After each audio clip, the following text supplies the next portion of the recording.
El domingo pasado se realizaron las elecciones generales en el Estado Plurinacional de Bolivia, luego de 11 meses de golpe de Estado, una jornada con una altísima participación. Según el Tribunal Supremo Electoral, el 87% de la población salió a votar y arrasó el movimiento al socialismo, con una amplia diferencia por sobre el resto de los partidos políticos, ¿no? Arriba del 50%. Estamos en comunicación con Juan Carlos Pinto, sociólogo, analista internacional y exdirector de Fortalecimiento Ciudadano de la Vicepresidencia de Bolivia. ¿Cómo estás, Juan Carlos? ¿Qué tal, Luciana? Saludos fraternos desde Bolivia. Bueno, empezar preguntándote cuál es la situación allí hoy después de conocer estos resultados en donde el pueblo boliviano manifestó su fuerte rechazo al modelo impuesto a la fuerza por la oligarquía boliviana y algunos organismos internacionales como la OEA, ¿no? Bien, como tú decías, después de casi 11 meses de un proceso de autoritario, de dictadura que hemos vivido, la gente no atina todavía a creer que estamos viviendo esta condición, está asimilando la victoria en algún sentido, y los sectores minoritarios que han sido parte del golpe están en una situación, como diríamos, de duelo, es decir, están asimilando, están negándose a asimilar el golpe, diríamos más bien. ¿Y qué significa eso? Que algunos grupos paramilitares, en el caso de Santa Cruz, de Cochabamba, de Sucre, han salido para realizar sus protestas y intentar otra vez posicionar el tema del fraude. No hay ninguna argumentación, ningún tema en las entrevistas que se ha hecho a esa gente. Dicen fraude porque seguramente tiene que haber fraude porque no puede haber ganado con tanto. O sea, es irracional. eh, y el MAS está ya preparando el festejo para el día sábado, en todo caso.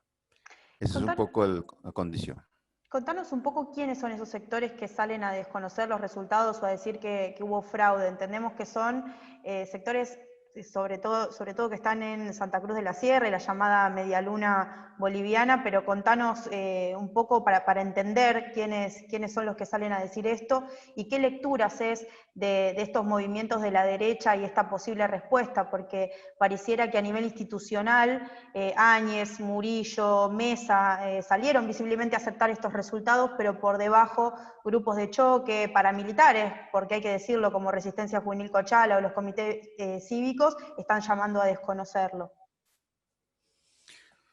Bueno, todo el esquema golpista de alguna manera estaba confuso por las posiciones distintas dentro de dentro de la propia derecha.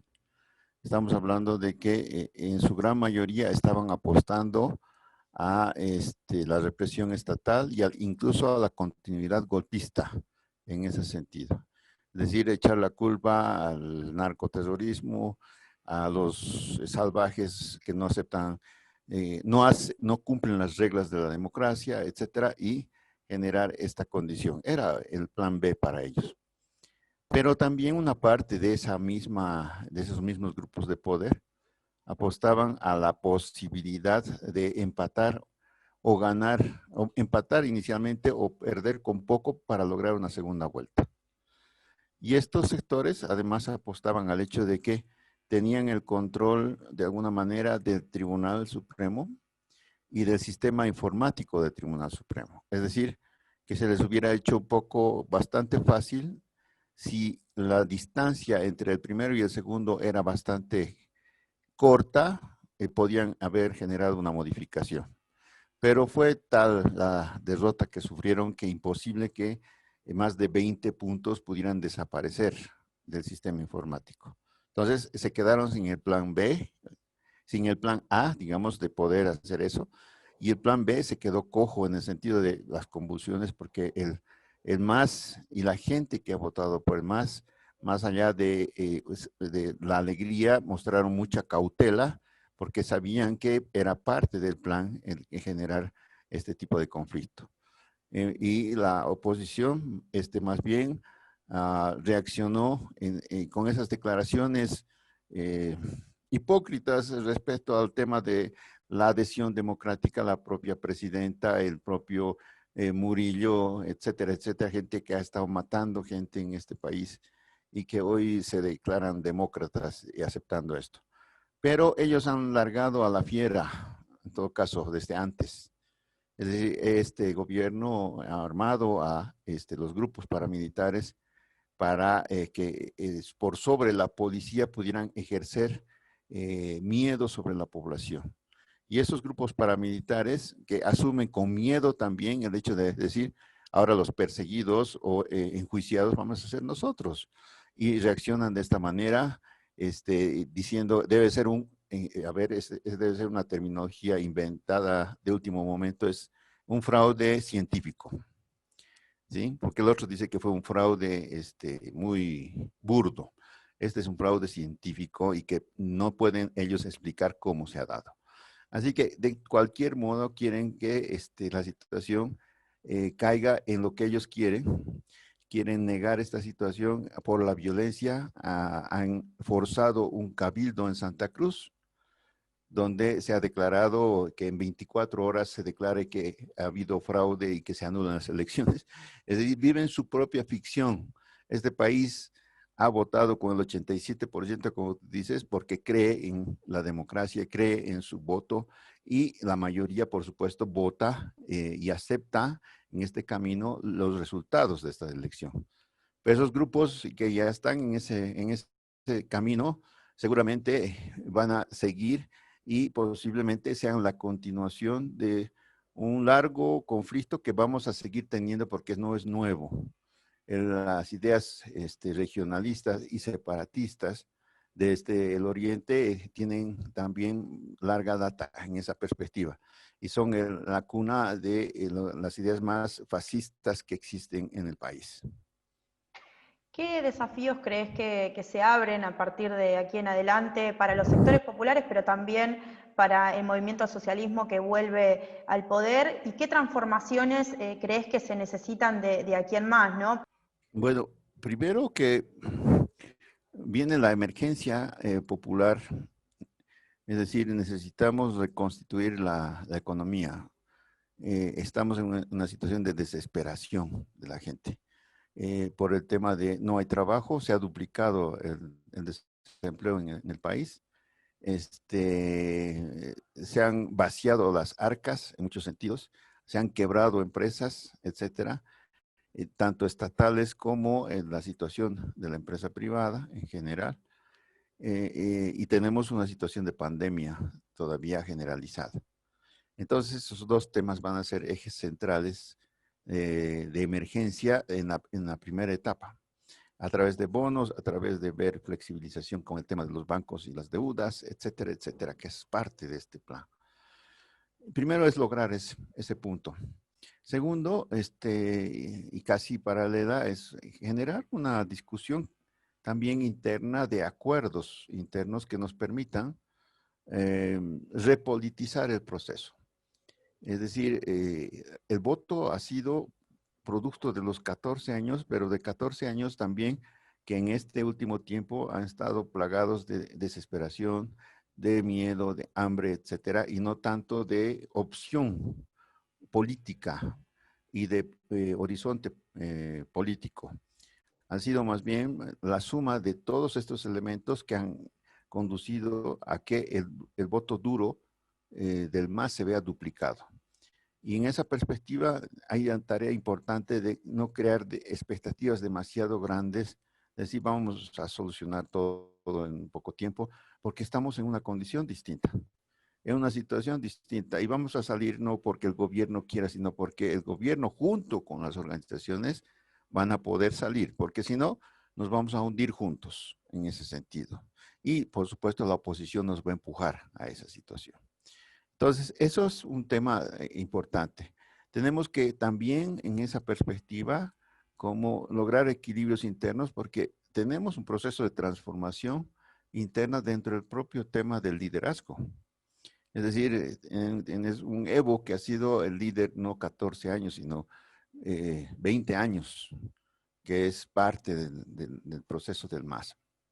Y de pronto ha habido como un quiebre y tienes un binomio que tiene que poner, reposicionar un liderazgo y generar las condiciones para el liderazgo colectivo en el conjunto de la sociedad. Entonces, Evo también tendrá que entender cuando venga o desde esa distancia de que tiene que contribuir en ese camino. Es decir, no vamos a volver a la situación de hace unos de los 13 años, más bien vamos a estar en condiciones de renovación. La gente está exigiendo una renovación, incluso ahora cuando ya se está pensando en los ministerios, los cargos de responsabilidad, la gente está reclamando renovación, es decir, que no sean los mismos, que haya más participación del sujeto indígena, originario, campesino, y que no se olvide en todo caso que lo que tenemos que potenciar es lo comunitario. Es decir, no es la economía estatal, no es la beneficencia, no es el hecho de que el Estado haga para el pueblo, sino que el pueblo haga y que el Estado sea su instrumento. Eso es lo que dice la Constitución y eso es lo que se quiere impulsar desde una de las perspectivas que está ahora pugnando dentro del propio MAS. Tenemos varias. Hoy la unidad ha sido imperiosa, pero dentro de esa unidad se tiene que abrir los cauces de la autocrítica y la crítica renovadora para poder avanzar. Esos son algunos de los temas que están en la mesa. Bien, por último, preguntarte sobre la importancia de estas elecciones en clave regional. Justamente entre ayer y hoy se empezó a plantear la renuncia de Luis Almagro frente a la OEA. ¿Qué opinión te merece esto? Y bueno, respecto de esta lectura regional y la importancia de Bolivia en ese enclave. Creo que a lo largo de muchas jugadas que ha realizado Almagro y la OEA, ha puesto en evidencia que es nada más ni nada menos que un peón de Estados Unidos, y no de ahora, desde siempre, pero siempre han generado la ficción de la unidad y la ficción de acompañantes de la democracia. El caso de Bolivia ha puesto en evidencia justamente de que se querían deshacer de algo incómodo, que es el gobierno de Evo Morales, un gobierno con, además, no solo legitimidad, legalidad, sino además un modelo en muchos sentidos para la región y para el mundo. Es decir, que los de abajo son capaces de gobernar. Y el mensaje no les gusta a muchos que, aunque ejercen democráticamente, lo hacen desde el poder de las minorías. Esa perspectiva quiso ser derrotada en el 2019 con el apoyo, con el complot de la OEA que dio curso al golpe de Estado.